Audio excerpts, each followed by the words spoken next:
Shalom à tous, bien-aimés frères et sœurs, grâce et paix sur vous, au nom du Mashiach, notre Adon. Bienvenue au sacerdoce du Nazi. Je suis le Rav Hanazir Dezeria.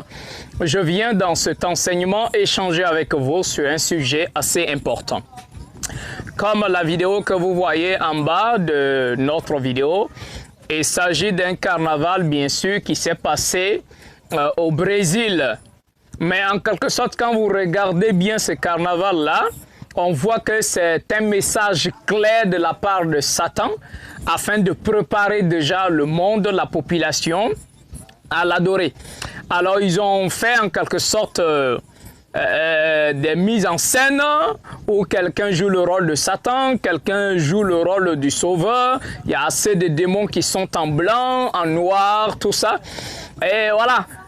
En quelque sorte, Satan donne un message clair à la population qu'il a vaincu le Mashiach, qu'il a vaincu le Sauveur et que c'est lui qu'il faut adorer. Il ne faut pas adorer le Sauveur.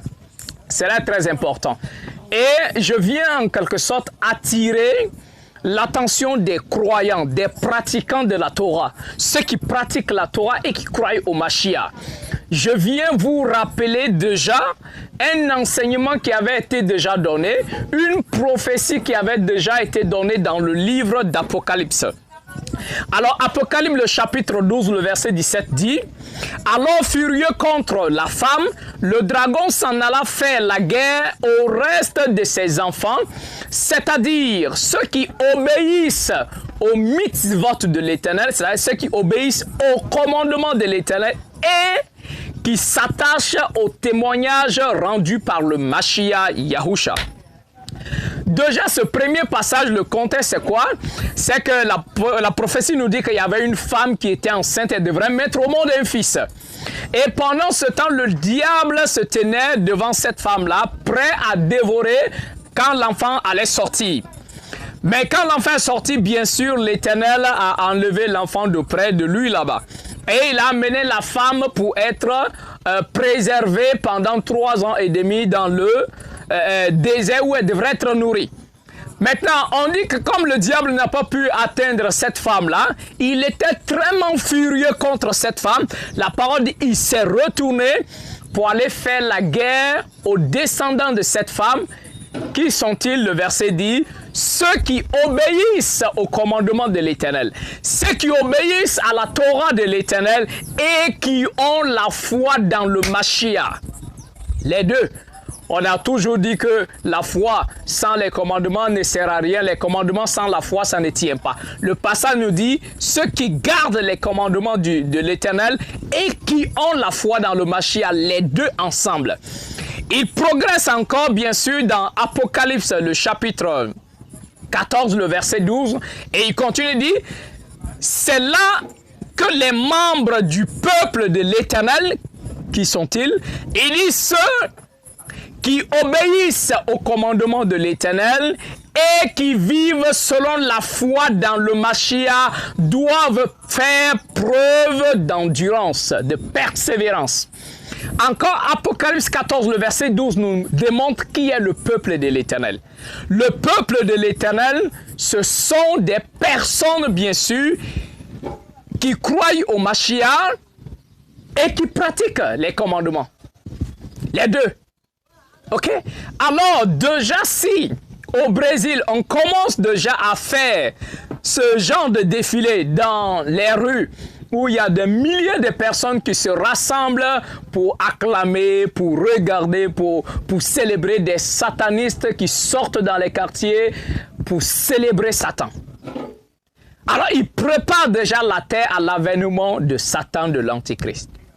Mais bien aimés, si nous, pratiquants de la Torah, surtout ceux qui croient au Mashiach et qui pratiquent la Torah, si nous restons comme ça sans rien y faire, vous savez que c'est sur nous que la chose va peser. Parce que quand le diable viendra, il ne va pas combattre un chrétien. Un chrétien, il fait quoi? Il dit il a la foi sans les œuvres. Satan même sait que lui, il est déjà mort. D'accord? Il sait que lui, il est déjà mort. Parce qu'il ne va pas aller combattre quelqu'un qui est déjà dans son camp. Ça peut frustrer ceux qui portent le nom chrétien et ceux qui vivent selon la foi chrétienne. Mais c'est une vérité. D'accord?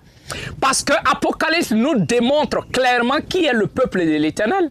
Il dit c'est ceux-là qui ont gardent les commandements, qui font Shabbat, qui mangent kasher, qui portent les franges, qui respectent les fêtes de l'Éternel, en quelque sorte, qui respectent tous les commandements de la Torah et en même temps sont très attachés à la foi révélée par le Mashiach, au témoignage du Mashiach.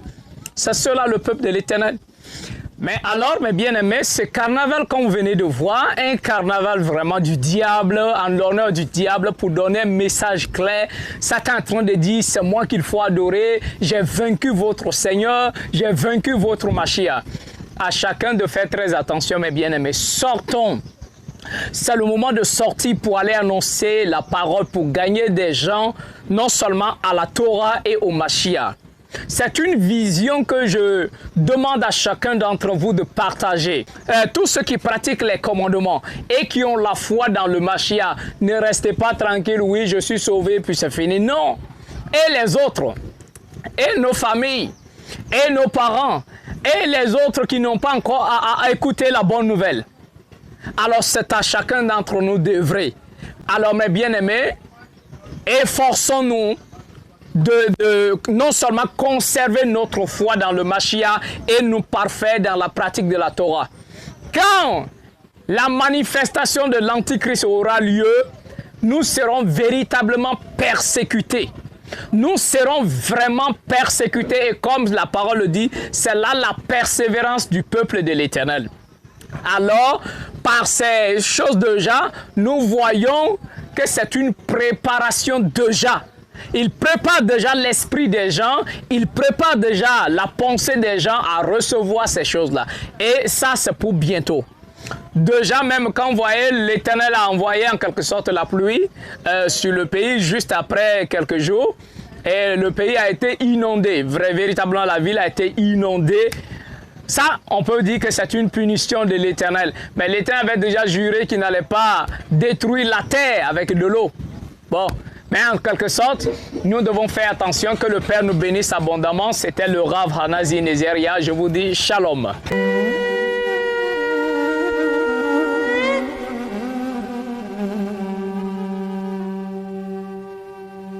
Shema Israël